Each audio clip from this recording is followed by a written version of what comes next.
दिनै 30 मार्च एबा बड'फा उपेन्द्रनाथ ब्रह्मनि जोनोम सान बेजोंनो लोब्बा लाखिनानै धेमाजि जिल्ला दुलाराय बर' फरायसा आफादा संखं इउएन एकाडेमि गेलेग्रा फोथाराव बेवहाय दिनैनि हाबाफारिखौ खुङो। दा बेवहायनो आंबो बाहागो लाफैनानै गोजोननाय मोन्दों आरो बेजोंनो लोगोसे जा मिरु बर' थुनलाइ आफादनि सासे नेहाथारि सोरजिला औवारि मेडाम बिथाङाबो बाहागो लादों आरो जनाय जिल्ला बर' थुनलाइ आफादनि आफादगिरि दिलीप बसुमतारी मानगोनां बिथाङाबो बाहागो लादों। दा बेवहाय बाहागो लानानै खोब गोजोननायखौ मोन्दों आरो बेजोंनो दिनै मोनसे मेसेज होनो लुबैदों दि दिनै बड'फा उपेन्द्रनाथ ब्रह्मनि जोनोम सानखौ आसाम सरकारा छात्र दिवस हिसाबै फोसावबाय। बेनि थाखाय आसाम सरकारनिसिम एबा भारत सरकारनिसिम दुलाराय बर' फरायसा आफादनि जानानै आरो बर' माहारिया जानानै रोजा रोजा साबायखर बावदों आरो दिनै बड'फानि उपेन्द्रनाथ ब्रह्मनि जोनोम सानजों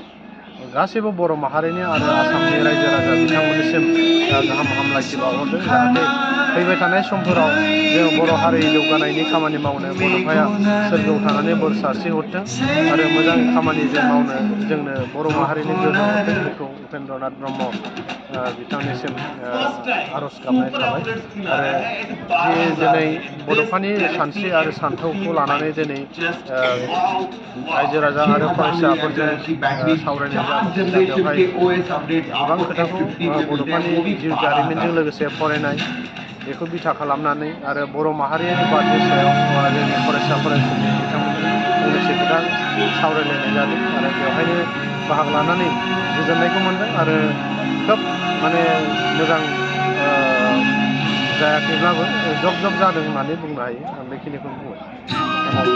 दिनैनि सानखौ लानानै फरायसाफोरनिसिम मा मेसेज हरनो जेनेबा बड'फानि जिउ खौरांनि सायाव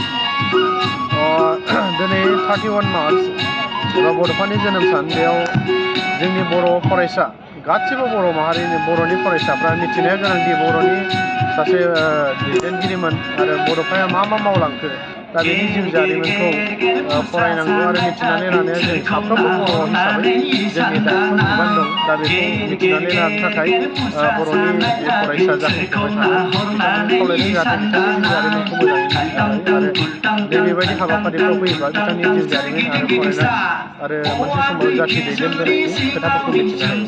दा बेखौ फरायसाफोरखौ मिथिनानै लानो थाखाय खावलायनाय लकसभा बिसायख'थिया दा जोबोर खाथियाव बे हिसाबै लखिमपुर लकसभा समस्तियाव दुलाराय बर' फरायसा आफादा माबायदि रल लागोन? लखिमपुर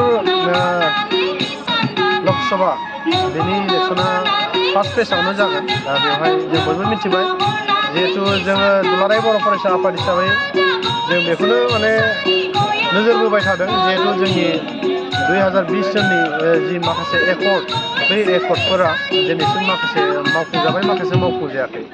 दा बे समाव जों बेखौनो लुबैगोन जिहेथु गोजौआव जि NDA एलायन्स गभर्नमेन्ट जानाय दा बेखौनो जों हास्थायदों जाहाथे जोंनि लखिमपुर बिधान सभानिफ्रायबो जोङो NDAनि सापर्ट जाय बिथांनि जाथि दा बेखौ सापर्ट खालामगोन बेबायदिखौनो जों सिन्था खालामनाय दं आरो बिथांमोनखौबो जों खावलायगोन जे BTRनि एबा जोंनि बर' कसारि वेलफेयार अट'नमासनि माखासे जि दफाफोर मावफुंनांगौ आरो सोलोंथाइनि माखासे दफाफोर आद्रा जानाय दं बेफोरखौ मावफुंनांगौनि थाखाय बिथांखौ खामानि मावनो थाखाय जों खावलायगोन।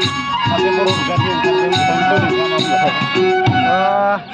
बेथ' डेम'क्रेसियाव बयहाबो राइट्स दङ। डेम'क्रेसियाव बयहाबो राइट्स थायो। दा बेवहाय जोंहा दुलाराय बर' फरायसा आफाद एबा बर' माहारि हिसाबै बुंनांगौ जेबो थाया। दा बेवहाय बिसायख'थिखौ गासै माबा खालामो मा होनो बिजिरो रायजो राजायासो बिसोरगोन सोर मा मावगोन बे गाव गावनि मावनायनि सायाव जागोन आरो। दिनै फरायसा सान आरो बड'फानि 68थि जोनोम सान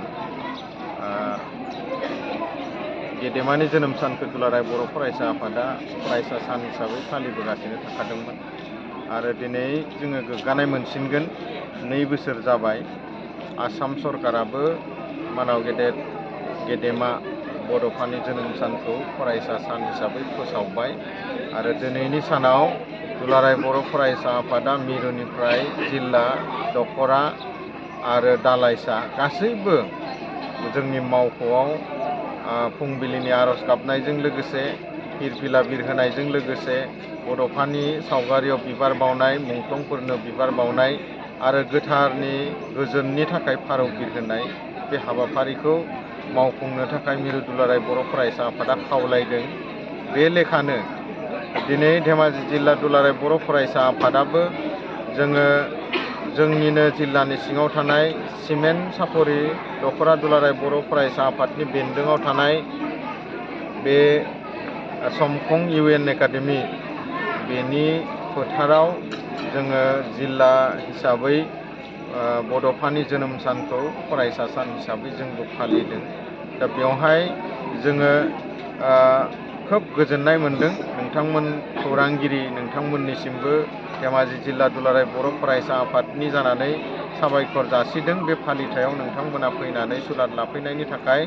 आरोबाव नोंथांमोननि गेजेरजोंनो जोङो धेमाजि जिल्लानि सिङाव थानाय गासैबो बर' माहारियारि दैदेनगिरि जोंनि बर' हारिनि सुबुंफोरनो गासैबो मुलुगनाङैनो बर' हारिनि सुबुंफोरनो जोंबो फरायसा साननि गाहाम हामलायथि जासिहरबाय।